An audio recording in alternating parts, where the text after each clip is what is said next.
In the midst of tension, the fortress is busy preparing for war.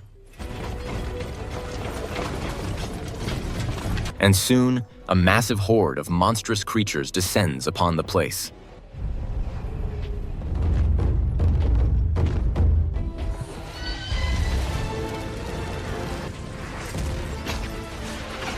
What on earth is happening here? This is in the middle of China's desolate desert, where William and his companions are being chased by bandits. They even abandon their food-laden horses to escape, barely shaking off their pursuers. But the situation remains dire, with over 20 comrades already dead and all their supplies lost. The reason they braved such losses to come to this faraway land was to find China's gunpowder, which was worth a fortune. As the group discusses their next move, William and Tovar lose their remaining 3 comrades to a monster attack.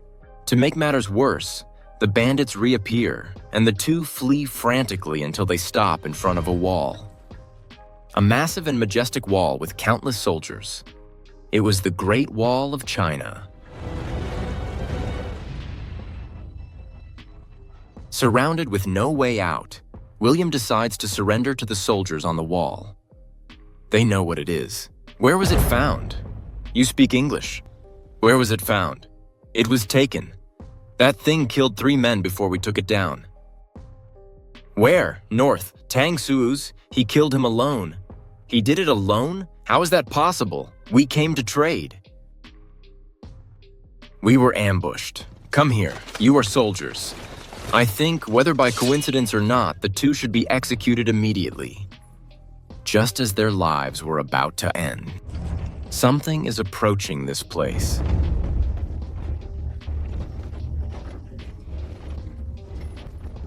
The identity of the creatures that led to the construction of this great wall is the Taotie. They have attacked this place every 60 years, and today was the day of the attack after 60 years. William and Tovar, dragged to the top of the wall without knowing why, are presented with the sight of a grand army.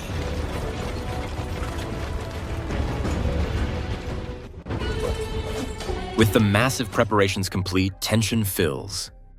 The wall as countless monsters begin to swarm in.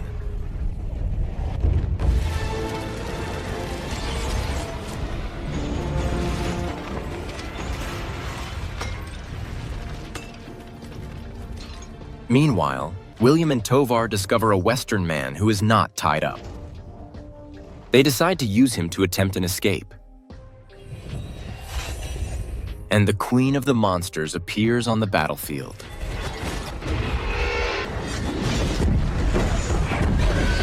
Despite the soldiers' brave response, the situation becomes increasingly unfavorable. A single monster breaches the wall, exposing the camp in an instant.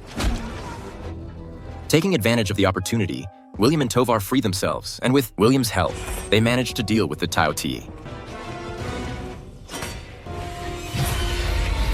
Seeing this, the Queen of the Creatures withdraws her forces. After the battle, the general and commanders of the place who came to find the 2 treat them for their valor in battle. That night, Ballard, a Westerner, visits William and Tovar.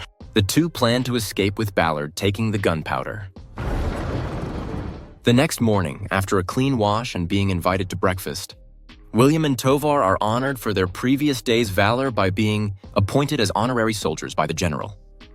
William demonstrates his archery skills too.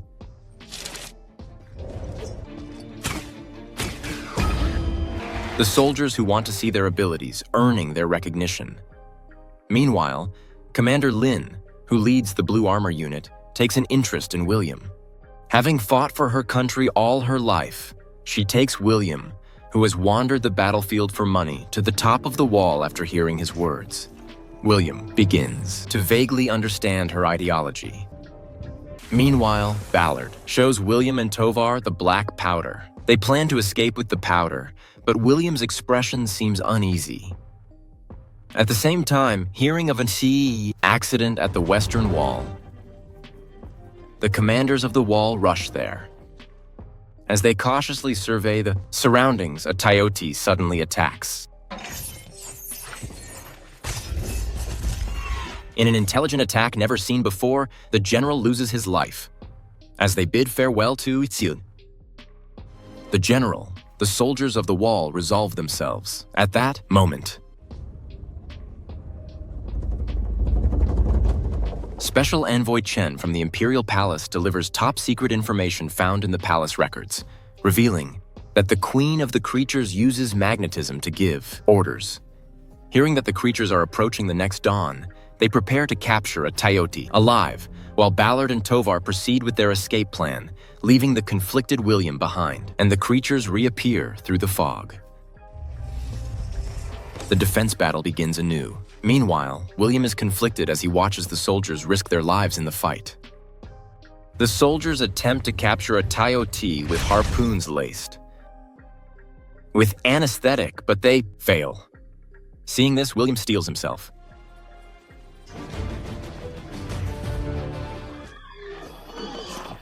The capture operation is successfully completed thanks to William's efforts.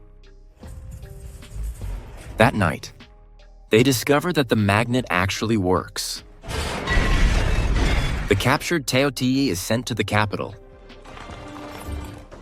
And William, who wants to stay, and Tovar, who wants to escape, end up in a major disagreement. At the same time, the commanders, sensing something amiss with the sudden disappearance of the Taoti's traces, search the surroundings and discover a massive tunnel beneath the wall. The creatures had dug a tunnel heading towards the capital. Meanwhile, Tovar and Ballard eventually steal black powder from the warehouse and flee, while the soldiers of the wall undertake a dangerous mission to follow them using lanterns to protect the capital. And finally, the monsters begin to swarm into the capital. Shortly after, Commander Lin arrives at the capital just in time and quickly begins the defense, but she soon finds herself in danger due to the overwhelming number of monsters. That moment, William appears, and they see the Queen receiving food. Rushing into the Imperial City, they plan to deal with the Queen by feeding the captured Tayoti, and when it approaches the Queen, they plan to blow it all up. And finally, when the opportunity arises, William aims for a massive explosion. But he is blocked when he becomes the Queen's target.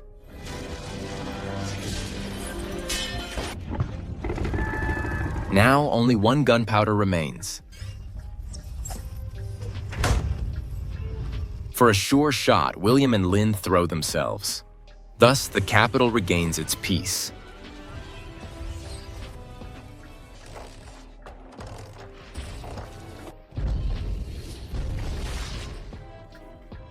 And sometime later, William comes to meet Tovar, who was captured while trying to escape. Thus, the movie ends with William saving his friend Tovar and bidding farewell to Lin, who was promoted to the commander-in-chief of the Northwest region.